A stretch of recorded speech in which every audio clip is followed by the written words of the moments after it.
I'm Debbie Godfrey. Welcome to the Positive Parenting Pep Talks podcast. The common parenting mistake that I'm going to talk about today, Dreikur calls frightening the child. And I was reading this and it was really making me laugh because some of it is a little bit outdated. I mean, most parents these days don't talk about the boogeyman coming to get them and that, there's policemen who are going to take bad girls and boys away. Although, if you have wanted to use those threats or found yourself maybe speaking your own parents' language, you might want to look at that because the idea of frightening kids into responsible behavior doesn't work. And the problem is that when we frighten them that way, at some point in time they learn what really the reality of the situation, which is there is no boogeyman, there is no policeman that's going to take bad girls and boys away, and then they lose respect for us and we lose our influence as parents. And even further, the more that we warn them of all the dangers, the more that they're going to test the limits and they're not going to learn responsibility. So an excess of caution or frightening the child is really going to create the opposite effect from what we want. And one of the things that Dreikur writes, and it is strange but true that excessive caution leads to the same results as thoughtlessness.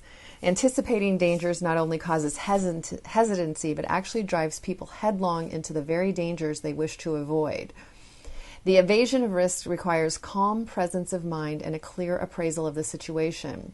Hence, overrating danger is equivalent to increasing it. And I found this really interesting because it's true. If we are overly concerned with our children, for example, the easiest way to look at this is when we're cold and we want them to put a sweater on, we're like, you're going to, catch the death of a cold of you if you don't put your sweater on, and I'm cold, go put your sweater on.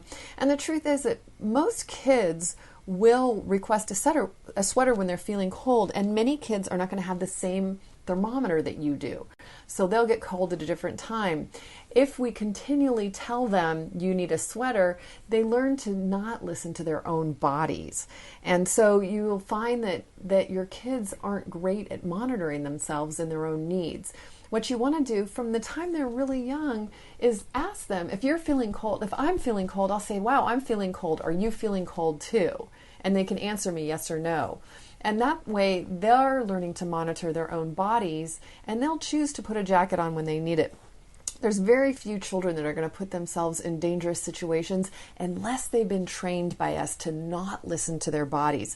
Then it is a problem because they are not going to be paying attention to the signs or the symptoms that they're cold, they're overtired, they're overhungry, they're overstressed. So we want to do a lot of question asking along these regards. Rather, if you notice that you want to frighten your child, one of the examples they give in here, it's so funny.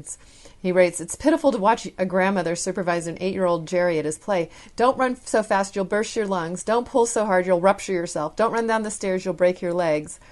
A child who paid attention to all such admonitions would have to spend his life wrapped in cotton wool in a glass case. But not much to the annoyance of his would-be custodians, a healthy stubbornness usually makes him ignore their nagging. And so sometimes we also try to frighten them in an attempt to enforce really good behavior, and that doesn't work either. Because even though we might get compliance initially, in the long run, they're not going to learn to do things because it's the right thing to do. They're not going to learn to do something because it's the responsible thing to do. So one of the last statements that Dreikur makes is, never will you profit from intimidation. He who sows fear reaps worry. And so you're going to create kids that are hyper anxious, hyper worried, paranoid. It's better to just help them learn to evaluate the risks. So when you're in situations where you find yourself wanting to overprotect your child, try to switch to question asking, helping them problem solve, helping them brainstorm, helping them evaluate, look around and make observations, and you'll find you'll do much better. Have a great day. Happy parenting. Thank you so much for joining me here at the Positive Parenting Pep Talks podcast. I assume you're here because you're getting something out of these daily pep talks. And wouldn't it be great if more parents could hear more about these ideas for their children? And you can help me in a great way by liking the episodes by sharing them on your social media, and especially by providing a review on your platform of choice. So if you could do me a huge favor and do that, it would really help get this out to many, many, many more parents.